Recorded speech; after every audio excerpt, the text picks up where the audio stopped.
paz do Senhor a todos os irmãos, a todos os alunos, professores da Escola Bíblica Dominical.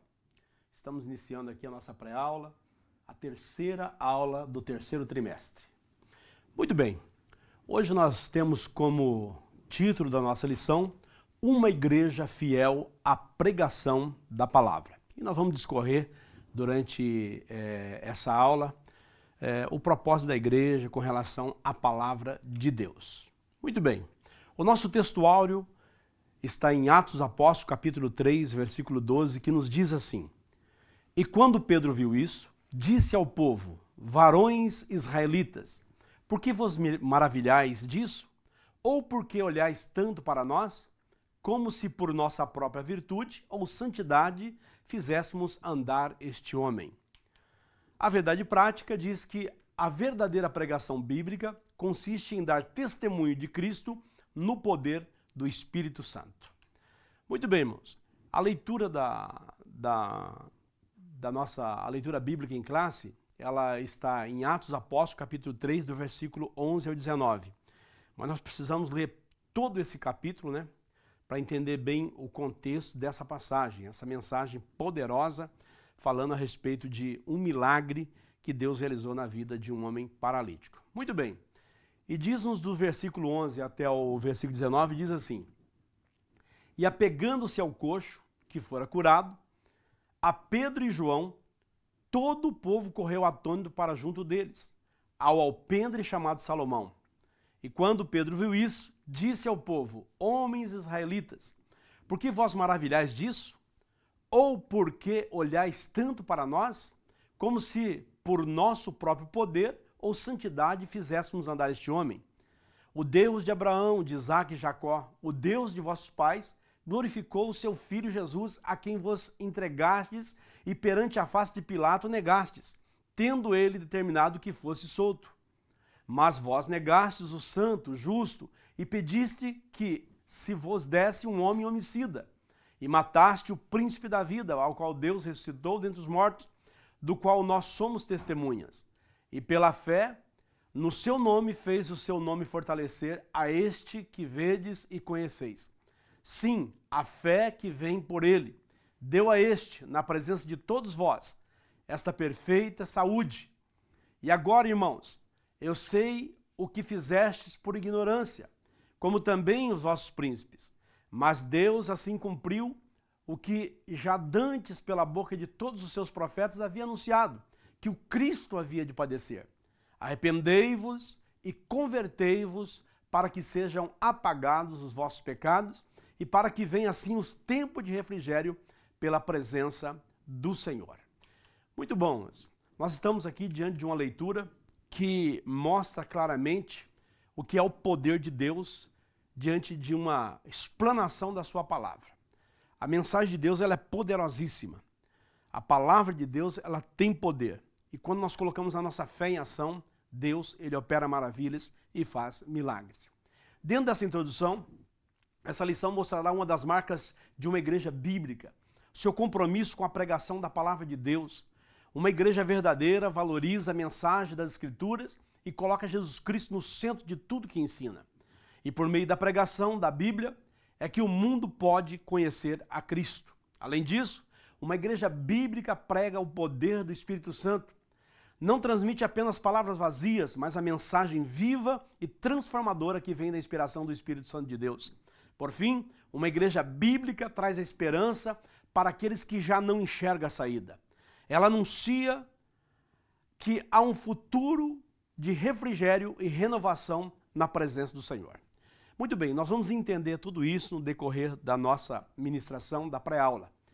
E é importante que nós já venhamos a motivar os alunos a estar fazendo uma leitura bíblica com antecedência desse texto, para que quando ele chegar na sala de aula ele já entenda o contexto para entender qual que é o estudo que será retirado desse texto, ok?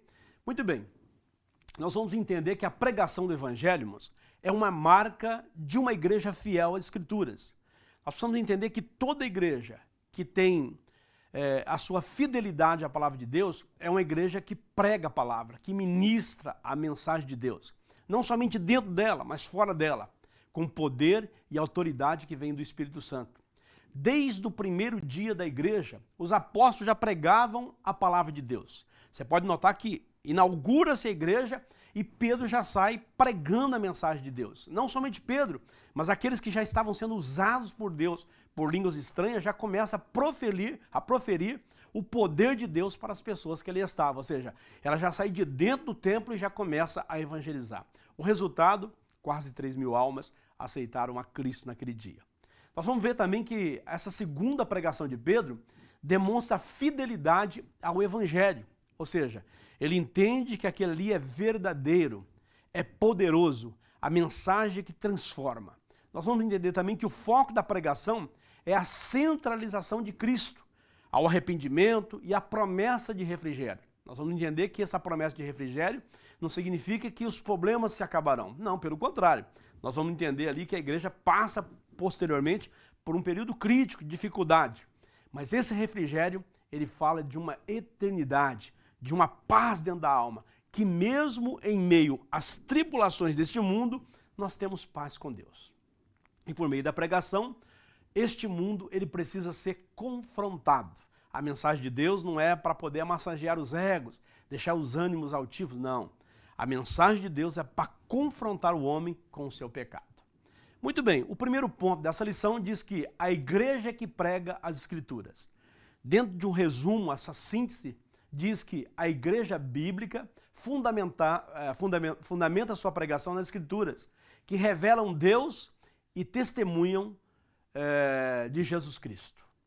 Muito bem, nós vamos entender que o primeiro ponto desse texto ele vai falar sobre as Escrituras revelam a Deus.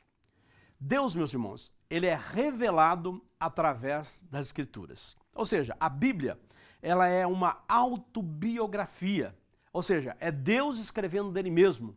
Se alguém quer conhecer a Deus, a fonte é a sua palavra, porque ali Deus se revela, Deus ele se mostra para as pessoas através da sua palavra. A igreja ela deve pregar a Escritura, pois elas revelam a Deus, é isso que eu falei.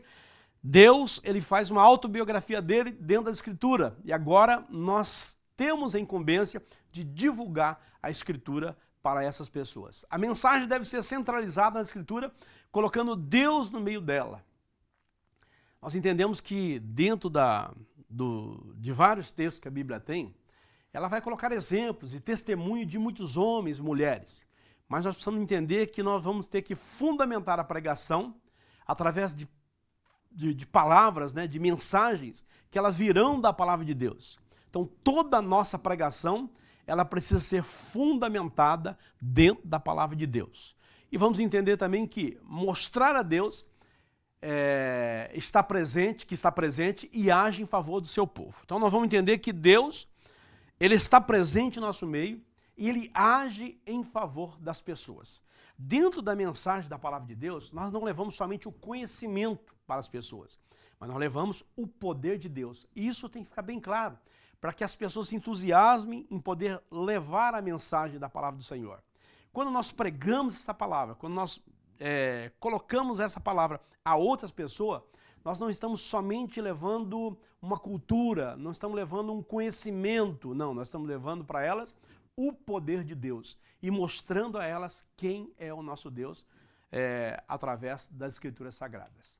Muito bem, as Escrituras testemunham de Jesus. Então nós vamos entender que Cristo ele é o tema central da Bíblia. Isso precisa ficar bem claro para todos os alunos, que toda a Bíblia ela aponta para Cristo. Então as Escrituras apontam para Cristo, as Escrituras testificam dele. Cristo é o centro da Bíblia. Ou seja, a nossa mensagem ela precisa ser cristocêntrica. É claro que nós vamos ter vários outros textos apontando para testemunho de outras pessoas. Podemos pregar lá sobre Moisés, sobre Davi, os seus feitos. Porém, nós precisamos concluir essa mensagem falando de Cristo. A pregação, ela precisa ser cristocêntrica. Os profetas anunciam o sofrimento de Cristo, os apóstolos anunciam a Cristo. Então nós vamos ver que o Antigo Testamento, ele aponta para o sofrimento de Cristo, para os feitos que Cristo irá realizar. E os apóstolos contam daquilo que Cristo realizou, daquilo que Cristo fez. Então, a Bíblia, por completa, ela é cristocêntrica, ela aponta para Cristo. A pregação de Pedro mostra que a morte de Jesus já havia sido prevista pelos profetas. Lá em Atos 3,18, você vai observar isso daí. Então, nós vamos entender, irmão, que tudo leva para Cristo. E a igreja precisa conhecer, precisa entender que a palavra de Deus, desde o livro de Gênesis até o livro de Apocalipse, toda ela está voltada, apontando para Cristo. Muito bem. O terceiro ponto desse primeiro tópico diz que as Escrituras confrontam o pecado.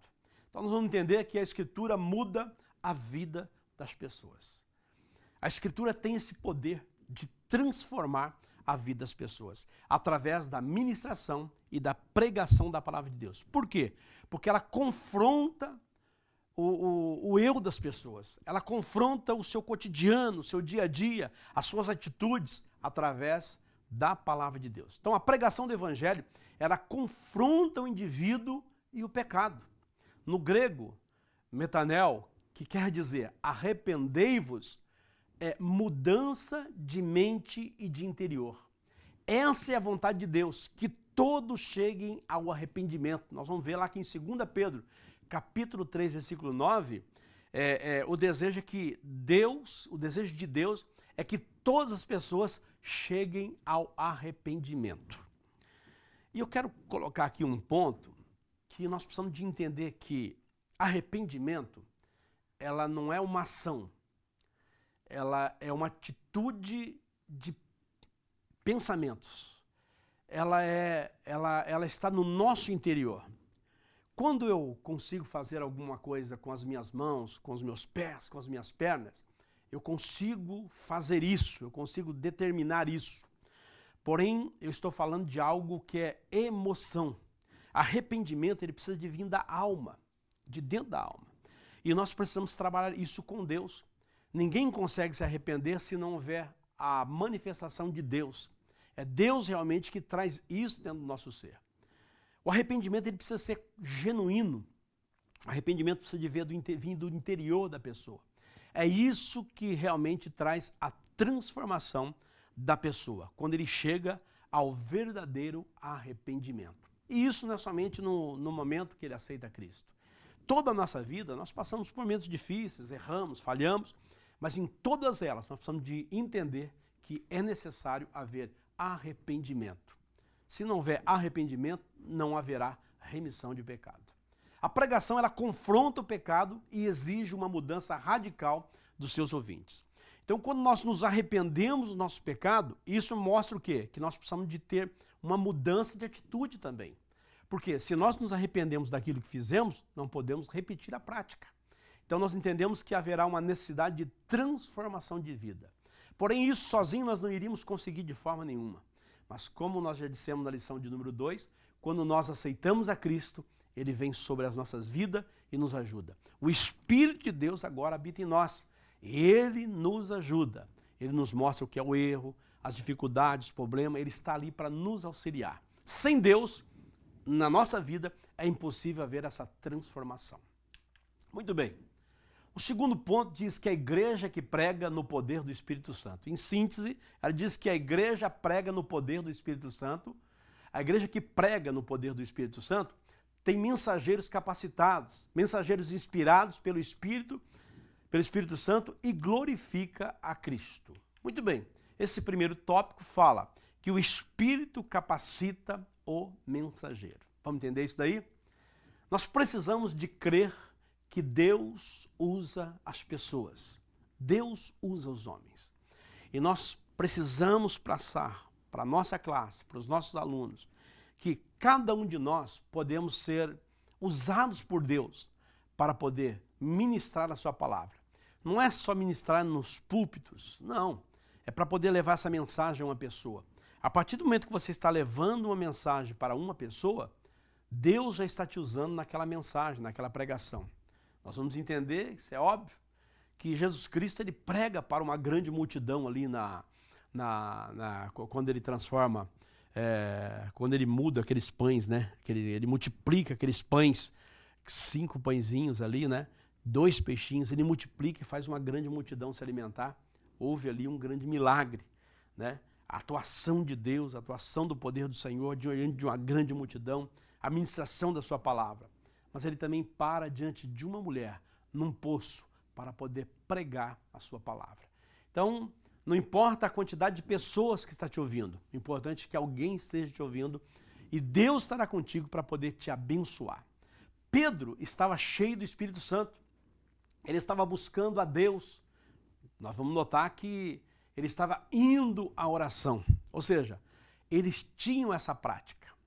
Os apóstolos, eles levantaram outras pessoas para poder atuar, para poder fazer o trabalho que seria ali de cunho social, para cuidar de um problema, de outro, mas ele diz, nós vamos ficar com a palavra e com a oração. Então ele estava preocupado somente com a palavra e com a pregação e delegando o trabalho para as demais pessoas. Isso é distribuir o serviço. Nós vamos ver que Pedro e João, eles tinham essa convicção. E eles olhando para aquele paralítico que estava ali naquela porta do Templo Formosa, eles olhando para eles, pediu para que esse paralítico olhasse para ele. Isso aí fala do quê? De convicção. Convicção de que Deus é poderoso para poder operar um milagre. Esse momento de revelação é uma atenção especial. Pedro tem a certeza por sua fé e declara a cura do paralítico dizendo, em nome de Jesus Cristo Nazareno, levanta e anda. Para dizer essa mensagem, para poder falar dessa forma, é preciso realmente que o Espírito Santo de Deus esteja convencendo aquele que está ministrando, aquele que está pregando. Porque nós estamos entendendo que através da palavra que está saindo de nós, com a autoridade do Espírito Santo de Deus, o milagre, ele pode acontecer. Toda mensagem ministrada, ela precisa ser imbuída de fé.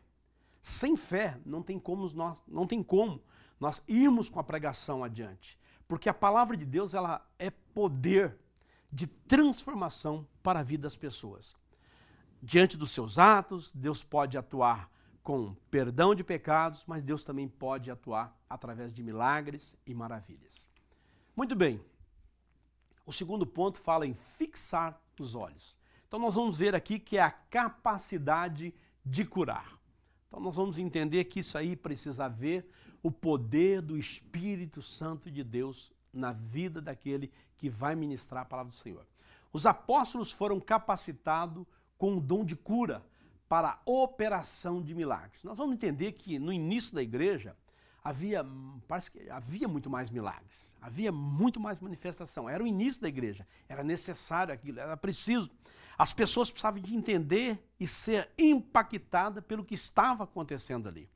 Hoje, dificilmente você vê uma pregação para que haja 3.000 pessoas aceitando a Cristo.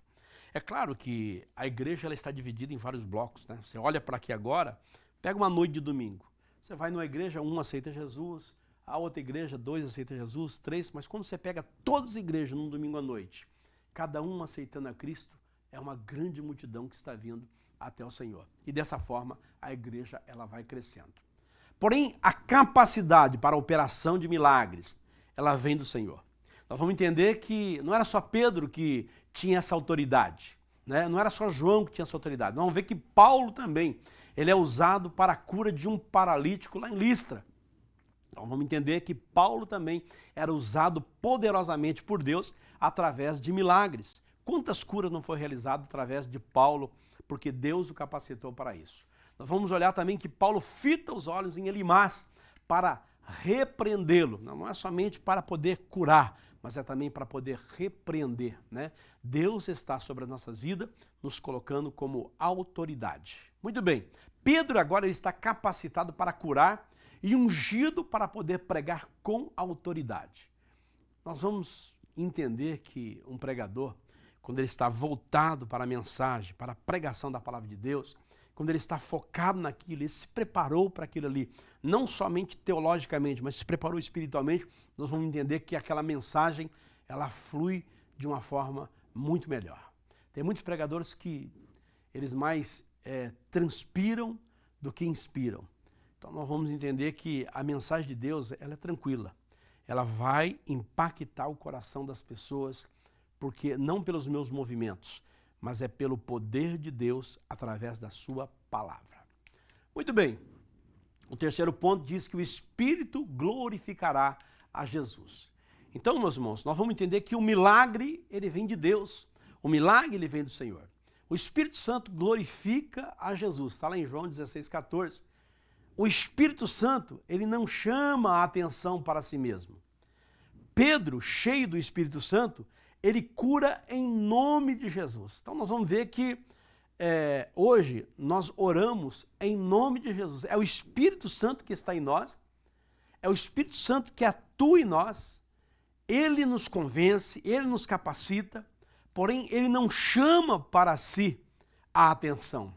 Ela é voltada para Jesus, porque através do poder de Cristo é que os milagres vêm acontecer. Então Pedro, agora cheio do Espírito Santo, ele cura em nome de Jesus. Pedro, sendo cheio do Espírito Santo, ele não atribui também a ele o milagre, mas atribui a Cristo. Nós não podemos nos encher e entender que nós somos, vamos dizer assim, nós não somos o que vai realizar o milagre. Nós somos somente um instrumento de Deus para que aquele milagre venha acontecer. Não sou eu que opero maravilhas, não sou eu que opero milagre. Eu não posso, assim como o Espírito Santo, ele não chamou a atenção de si, mas ele colocou a Jesus da mesma forma. Todos aqueles que são usados por Deus, ele não pode atribuir a ele o milagre da cura, ou seja, qualquer milagre que venha acontecer. Ou seja, uma profecia, seja o que for. Não pode se atribuir a ele, mas sim a Jesus Cristo, que está atuando na vida dele.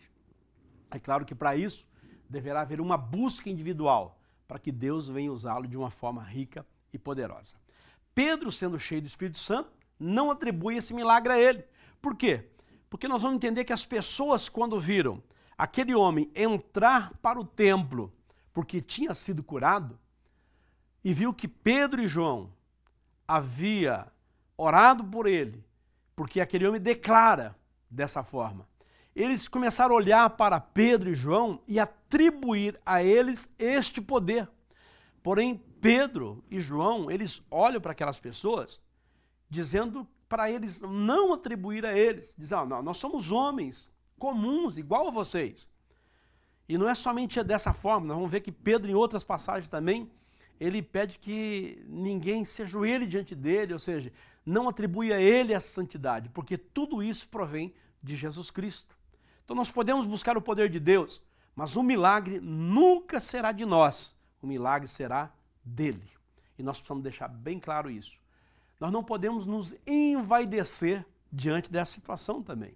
Eu sei que é bom nós olharmos e vemos Jesus curando, Jesus operando maravilha. Às vezes a gente quer até que o nosso nome seja dito e falado. Porém, irmãos, isso é galardão perdido. Tudo aquilo que nós ganharmos aqui, já ganhamos aqui. Não vamos ganhar lá. Precisamos deixar que, nós precisamos de amontoar o nosso tesouro no céu. Se nós quisermos amontoar os nossos tesouros aqui na terra, o nosso reconhecimento aqui na terra, vai ficar tudo aqui. Então nós precisamos de dedicar tudo o que acontece na nossa vida ao poder de Deus, porque o poder não é nosso, o poder é do Senhor. Muito bem, o terceiro ponto diz que a igreja que prega é a esperança vindoura. Na síntese, a igreja que prega a esperança vindoura alerta uma sociedade indiferente à realidade espiritual, proclamando a promessa da segunda vinda de Cristo. Então nós vamos entender que o primeiro ponto diz um alerta a uma sociedade indiferente e insensível. Então, primeira coisa, irmãos, vamos falar aqui sobre a ignorância de um povo sem Deus. A primeira pregação de Pedro é para os homens salvarem-se dessa geração perversa. Está lá em Atos 2,4, nós vamos entender isso daí. Em Atos 3,17, Pedro declara que esta também era uma geração ignorante com relação às coisas de Deus e não sabiam o que estavam sendo feito. Era uma geração sem esperança de Deus. insensíveis às coisas espirituais. A todos estes hoje, a mensagem deve ser pregada. Muito bem. Então, Pedro, na sua pregação, na sua mensagem, ele declara às pessoas que ali estavam que aquilo que eles fizeram, o quê? Eles mataram a Cristo. Né? Tem até tá aí na internet, você pode ver, qualquer hora vai aparecer para você aí, né? Diz que um extraterrestre, ele veio para a Terra. É só uma simulação, né? Para você compreender e entender isso daí. Um extraterrestre chegou aqui na Terra. E quando ele chegou aqui na Terra, foi ter o contato com as pessoas. E quando alguém perguntou, né, para esse extraterrestre, vocês conhecem Jesus? E esse extraterrestre disse assim, sim, conhecemos Jesus. E todo ano ele vem nos visitar. Todo ano, as pessoas responderam, aqui ele só veio uma vez só. Ah, é? Disse o extraterrestre. E quando ele veio, o que vocês fizeram com ele? Então está aí a resposta. E nós vamos entender que aquele povo estava sobre uma ignorância. O que é essa ignorância? Ou seja, eles parece que não tinham conhecimento já daquilo que os profetas haviam predito, dito que Jesus viria. Porém, nessa ignorância, eles acabam crucificando a Cristo, ou seja, levando Cristo à morte. Mas Pedro declara que essa decisão deles foi realizada diante de uma ignorância, de algo que eles não sabiam, e que Deus era poderoso para poder perdoá-los. Então Pedro declara que essa geração ignorante não estava sabendo do que estava sendo feito. Ou seja, lembra quando Jesus na cruz do Calvário fala, Pai, perdoa, eles não sabem o que fazem. É disso que Pedro está falando, da ignorância do povo. E nós vamos entender também que hoje as pessoas não estão compreendendo ainda bem o Evangelho. O Evangelho é difundido de todas as formas e maneiras. Mas mesmo assim, parece que a mente deles estão fechadas para a palavra da verdade, a palavra que transforma. Então é necessário que essa genuína mensagem chegue até as pessoas, para que a mente delas venha a ser aberta e termine então esse tempo da ignorância. Muito bem, a promessa da segunda vinda. Nós vamos ver aqui que é uma mensagem de esperança. Então lá no início, nós vimos que quando as pessoas aceitavam Cristo, vinha também um refrigério futuro. Então, lembra que eu disse desse refrigério futuro? Esse refrigério futuro não significa que não haveria dificuldades, não haveria problemas. A própria história da igreja primitiva vai mostrar que havia muito problema, que tinha muita dificuldade. Eles passaram por perseguições. Nós vamos entender que essa igreja sofreu muito no seu início. Deus, que atuou de uma forma poderosa, livrando Daniel dos leões naquela cova, agora com a igreja primitiva, ele faz de uma forma diferente. As pessoas, elas são devoradas pelos leões nas arenas. A igreja passa por tribulação, passa por dificuldade, passa por problema. Né? Nós vamos ver que Sadraque, Mesaque e Abednego, eles foram livrados da fornalha de fogo ardente, mas nós vamos ver que a igreja, eles usavam as pessoas colocando fogo nelas para poder iluminar as ruas. Ou seja, eles eram queimados. Porém, aquilo fazia com que as pessoas enxergavam o poder de Deus, porque eles não rejeitavam a Cristo mesmo diante das circunstâncias difíceis. Ou seja, cada um que tombava na arena era a multidão que se encontrava com Cristo. Era ali o poder de Deus sendo manifestado. Então nós vamos entender que esse refrigério, ele vinha no interior das pessoas. Então quando nós encontramos a Cristo, os problemas vão continuar vindo. Porém nós vamos ter paz interior para poder resolver todas as situações, todos os problemas. Eles começam a sentir o que é a presença de Deus. Essa mensagem de refrigério também fala de um tempo vindouro, aonde depositaremos nossa esperança de uma salvação na eternidade. O que nos mantém vivos na igreja é a esperança de uma eternidade com Deus, uma esperança de uma eternidade com o Senhor. Nós temos um objetivo, nós temos um foco, nós temos uma meta. Nós aceitamos a Cristo para a remissão de nossos pecados, sabendo que a remissão desse pecado nos levará a uma eternidade gloriosa ao lado do Senhor. Muito bem, dentro da conclusão, nós chegamos ao fim de mais uma lição e nela vimos a grande importância que a pregação bíblica tem como devemos ser fiéis à exposição do texto sagrado. Pedro, mesmo sendo um simples pescador, com uma gramática e conhecimentos limitados, ele sabia expor com maestria as Escrituras Sagradas. Assim como ele, nós também devemos nos render totalmente ao Espírito Santo, sendo cheio dele, para sermos exitosos na ministração da Palavra de Deus. Uma igreja bíblica é uma igreja que vive e sabe expor as Sagradas Escrituras. Muito bem, meus irmãos, chegamos ao final dessa lição e entendemos que o poder de Deus, ele sempre será manifestado através da explanação da genuína Palavra de Deus. O que nós precisamos entender e o que nós precisamos fazer é dar foco para esta pregação, dar foco para a divulgação da Palavra de Deus. Muitos sofreram para que essa Bíblia, para que essa mensagem, para que essa palavra pudesse chegar aos nossos dias. Nós vamos entender que haverá nações que suplicam por um pequeno texto da Palavra de Deus.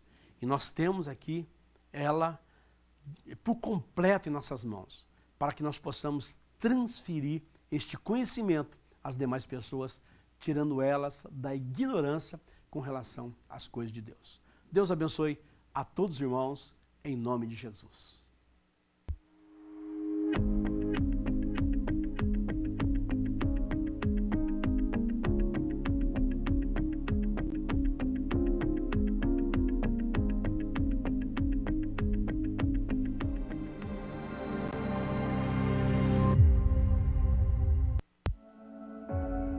Bem-vindo à ADC TV, o seu canal de edificação e esperança. Aqui você encontra louvores que alegram a alma, trazendo paz e renovação ao seu coração. Mensagens que inspiram a fé e iluminam o caminho da vida. Devocionais que transformam a sua espiritualidade, fortalecendo a sua conexão com Deus. E nossos podcasts edificantes, recheados de conteúdos que elevam a sua compreensão e fé. Não perca as pré-aulas da Escola Bíblica Dominical, com conteúdos em PPT e PDF gratuitos, disponíveis para download. Conteúdo exclusivo, feito para você que busca conhecimento e crescimento espiritual. Inscreva-se em nosso canal do YouTube e faça parte dessa família de fé. Junte-se a nós e transforme sua vida. ADC TV, sempre com você. O ITEC, Instituto Teológico de Educação Cristã, tem o prazer de apresentar sua nova modalidade de ensino, Sistema EAD. Nossa plataforma é totalmente intuitiva e foi desenvolvida para proporcionar a melhor experiência de aprendizado para você, nosso aluno. Agora você terá acesso ao curso básico em teologia com todo o conteúdo programático, incluindo videoaulas inclusivas ministradas pelos próprios autores dos livros. E o melhor, somos reconhecidos oficialmente pela Assembleia de Deus e pelas convenções CIADESP e CGADB. Não perca tempo. Venha estudar teologia no sistema EAD com o ITEC, onde o conhecimento teológico estará ao alcance de todos. Acesse já www.itecteologia.com.br.